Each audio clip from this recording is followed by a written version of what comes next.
pessoal, boa tarde. Eu tô aqui ensinando pra vocês um tempero de cebola.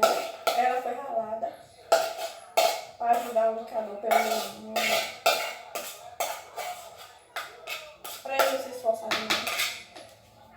Então vocês ralam, depois vocês batem.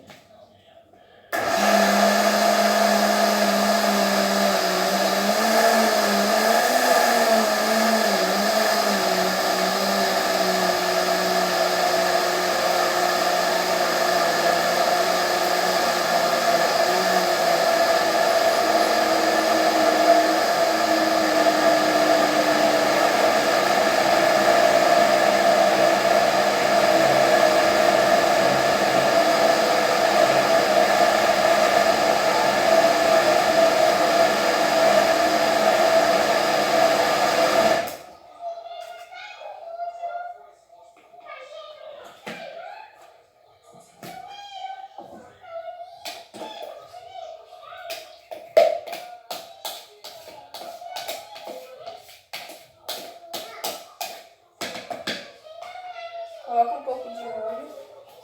O óleo da preferência de vocês, vocês que escolhem.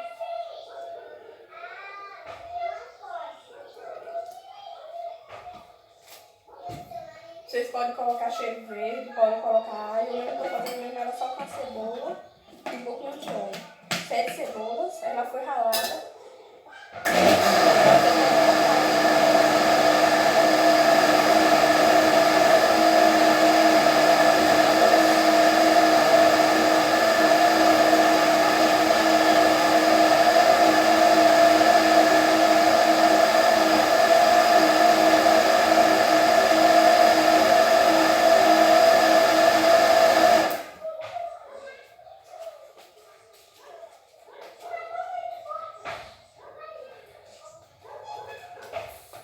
Não precisa colocar água, porque como ela é ralada, ela solta muito líquido. Então não precisa você colocar água. Vai ficar assim, ó. Vai ficar assim, ó, esse creminho, ó. Aí você pode colocar em vasilha separada ou então em um pote assim grande.